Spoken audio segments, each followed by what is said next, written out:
பேரிழந்தூர் அர் ரஹீமியா அரபிக் கல்லூரி. உங்கள் ஆண் பிள்ளைகள் 7 ஆண்டுகளில் ஆலிம் பட்டத்துடன் பிகாம், பிபிஏ, பிஏ டிகிரிகளும் பெற்று சிறந்த ஆலிமாக வெளிவர இன்றே தொடர்பு கொள்ளுங்கள். ஒரு 20 ஆண்டுகள் தீன் சேவை செய்தமைக்காக தாவூதிகள் பேரவை சார்பாக விருது வழங்கப்பட்ட இந்த மஸ்ஜிதினுடைய தலைமை இமாம் ஹலீஃபுத்தீன் தாவூதி ஹசரத் அவர்களுக்கு விருது வழங்கும் நிகழ்வும் நடைபெற்றிருக்கிறது. அன்பானவர்களே, இந்த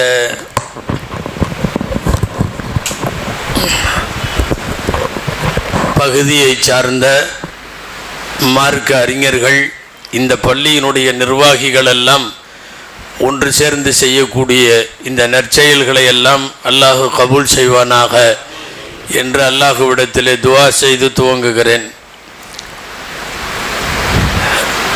அன்பிற்குரிய எங்களுடைய நண்பர் ஹலீஃபுத்தீன் தாவூதி ஹசரத் அவர்களுக்கு ஈரோடு தாவூதிய அரபிக் கல்லூரியினுடைய நீண்டகால பேராசிரியரும் ஷேகு தப்சீருமான அல்லாமா சித்திக் அலி பாக்கவி ஹசரத் அவர்களுடைய நினைவு விருது வழங்கப்பட்டிருக்கிறது. ஒரு வகையில் பொருத்தம் கூட. காலஞ்சென்ற இந்த விருது யார் பெயரால் வழங்கப்படுகிறதோ அந்த சித்திக் அலி ஹசரத் அவர்கள் மிகச்சிறந்த பாடம் நடத்தக்கூடிய பேராசான். சிக்கலான விஷயத்தை கூட ஒரு சின்ன உதாரணத்தில் தெளிவாக விளக்கிவிடக்கூடியவர்கள். பல்வேறு கித்தாபுகளை, கொள்கை சார்ந்த அகீதா கித்தாபுகளை, இன்னமும் நிறைய கித்தாபுகளை நாங்கள் எல்லாம் ஹசரத்திடத்தில் ஓதினோம். குறிப்பாக தப்சீர் என்று சொல்லக்கூடிய குர்ஆன் விரிவுரை அல்ஹம்து சூராவில் தொடங்கி குல்லூப் ரப்பின்னாஸ் வரையும் முழு தப்சீரையும் ஹலீஃபுத்தீன் ஹசரத் அவர்களும் சரி, நானும் சரி, ஹசரத் அவர்களிடத்திலே தான் ஓதினோம்.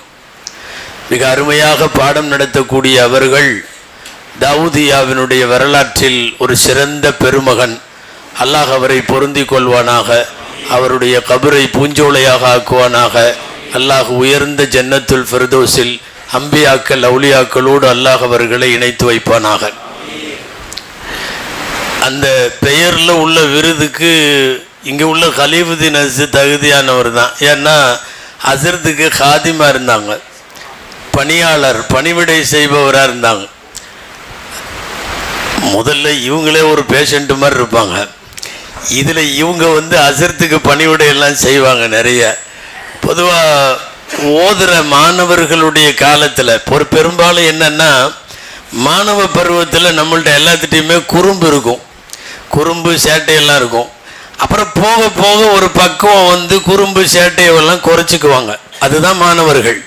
அந்தந்த வயசுக்குன்னு உள்ள சேட்டையெல்லாம் பண்ணணுமல்ல. அது வித்தியாசமாக ஹலீஃபுத்தீன் எடுத்து ஓதுறப்பவே எந்த குறும்பும் இல்லாமல் சாயந்தர நேரம் கூட வெளியே போகாமல் உள்ளே உட்காந்துருப்பார், புர்தா ஓதிக்கிட்டே உலாத்துவார். நான் சொல்கிறது 30 வருஷத்துக்கு முன்னால். மாணவர்களாக அவர்கள் இருக்கிற போது நாங்கள் பக்கத்து அறையில், இவங்க எங்களுக்கு பக்கத்து அறையில் கசீதத்துல் புர்தான்னு சொல்லி அல்லாமா ஷரஃபுத்தீன் பூசரி ரஹ்மத்துல்லாஹி அலைஹியுடைய புர்தா சத்தம் கேட்டுக்கிட்டே இருக்கும் பக்கத்தில். ஹலீஃபுத்தீன் ஓதிட்டு இருக்கிறாரு அப்படின்னு அர்த்தம். அசருக்கு பிறகும் போக மாட்டார். அவர் வெளியே போகிறது காலையில் மட்டும்தான். காலையில் ஒரு பை எடுத்துக்குவார், ஒரு தூக்கு எடுத்துக்குவார்.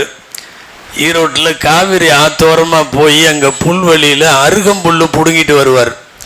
அதுவும் கூட இப்போது விருது கொடுக்கப்படக்கூடிய ஹசரத் அவர்களுக்கு அருகம்புல் இது பண்ணி கொடுப்பாங்க ஹசரத்துக்கு. டெய்லியும் அந்த வேலையை செய்கிறது இவங்க தான் செஞ்சிட்டு இருந்தாங்க.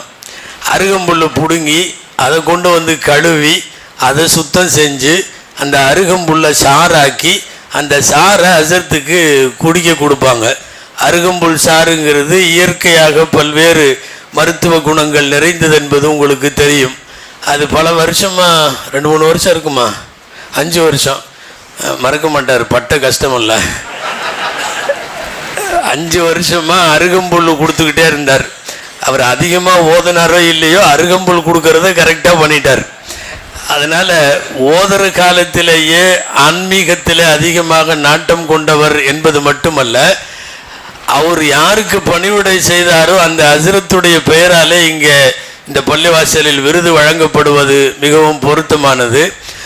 துவக்க நேரத்திலிருந்தே இவர்களுடைய ஓதுகிற காலத்தில் நாங்கள் இவர்களுடைய இனாம்குளத்தூரினுடைய வீட்டுக்கெல்லாம் போயிருக்கிறோம்.